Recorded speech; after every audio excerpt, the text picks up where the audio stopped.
Hey, what's up everyone? কি খবৰ আপোনালোকৰ? So finally আজি আমি আহি পালো আমাৰ Amazing Facts ৰ ওপৰত যোনটো ভিডিও বনাব খুজিছিলো সেইটো এপিসোড লৈ আৰু আজি আমি ইয়াতে কেইটামান ফ্যাক্টছৰ বিষয়ে জানিম যোনটো আপোনালোকক 100% ভাল লাগিব। ফলক ভিডিওটো ষ্টাৰ্ট কৰো। আপোনালোকে জানেনে যদি বুৰ্জ খলিফাত এড দিব লাগে তাতে কিমান টকা খৰচা যায়? আপোনালোকে জানেনে ফেলৰ ফুল ফৰ্ম কি? আৰু আপোনালোকে জানেনে ফ্ৰুট বিলাকত যে ষ্টিকাৰ থাকে সেইবিলাক কিয় থাকে? বলক এতিয়া আমি ভিডিওটো ষ্টাৰ্ট কৰো। আপোনালোকে স্কিপ নকৰিব। আজিৰ 1 নম্বৰ ফ্যাক্ট আপোনালোকে জানেনে ফেলৰ ফুল ফৰ্ম কি? ফেল যোনটো আমি ৰেগুলাৰ ইউজ কৰো হেতু ফুল form hall first attempt in learning. আপোনালোকে জানেনে আমি যে মোবাইলৰ যোনটো বেটাৰি ইউজ কৰো তাতে যোনটো এমএএইচ থাকে 3000 এমএএইচ বা 4000 এমএএইচ হেতু ফুল ফৰ্ম কি? এমএএইচ ৰ ফুল ফৰ্ম হল মিলি এম্পায়াৰ আৱাৰ। মানে আপোনালোকক মই ভালকে বুজাইছো আপোনালোকে বস্তুটো বুজি লব। যদি আপোনাৰ মোবাইলত 3000 এমএএইচ বেটাৰি আছে তেনেহলে 3000 মিলি এম্পায়াৰ 1 ঘণ্টাত হি আপোনাৰ মোবাইলক ট্ৰান্সফাৰ কৰিব পাৰিব। আৰু নৰ্মাল যোনবিলাক মোবাইল আছে আমাৰ এবিলাক 1 ঘণ্টাত 200 মিলি এম্পায়াৰ হে ইউজ কৰে। আৰু এটা কথা যদি আপোনাৰ মোবাইলত 5000 এমএএইচ বেটাৰি কিন্তু আপুনি মোবাইলেৰে 4K ৰেকৰ্ডিং কৰি আছে বা ভিডিও ইউজ কৰি আছে তেতিয়া এই এভাৰেজটো 200 ৰ পৰা 500 যাব। আপোনালোকে জানেনে ইউটিউবত ফাৰ্স্ট কোনটো ভিডিও আপলোড হৈছিল? বহুতে জানিব পাৰে ষ্টিল আপোনালোকক মই দেখাই আছো। এইটো চাওক ইউটিউবত ফাৰ্স্ট ভিডিও।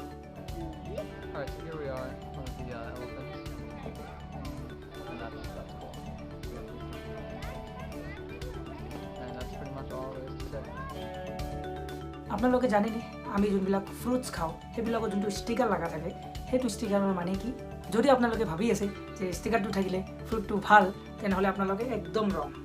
মই আপোনালোকক আজি গোটেইখিনি এক্সপ্লেইন কৰি আছো, চাই থাকক। যদি ষ্টিকাৰটোত 5 ডিজিটছ নাম্বাৰ থাকে আৰু তাৰ ষ্টাৰ্টিং 9 দি হয় তেনেহলে ভাবিব আপোনালোকে সেই ফ্ৰুটটো নেচাৰেল এণ্ড হেলদি।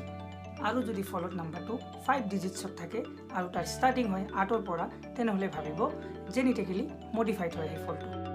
আৰু যদি নাম্বাৰটো 4টা ডিজিটত থাকে আৰু তাৰ ষ্টাৰ্টিং হয় 4 ৰ পৰা সেইটো ফুললি আৰ্টিফিচিয়েল হয়।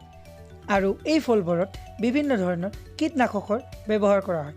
সেইটোৰ কাৰণে এই ফলবোৰ বজাৰত বহুত কম দামত পোৱা যায়। মই আপোনালোকক ক'ব বিচাৰো যে এই ধৰণৰ ফলবিলাক আপোনালোকে নিকিনিলেহে ভাল। আপোনালোকে চাইছে যে বুৰ্জ খলিফাত যোনটো লাইট শ্ব' হয় তাতে বহুত কোম্পানীয়ে নিজৰ এড দিয়ে আৰু সেই এডৰ কষ্টিং কেনেকুৱা ধৰণৰ হয় আপোনালোকে চাই লওক।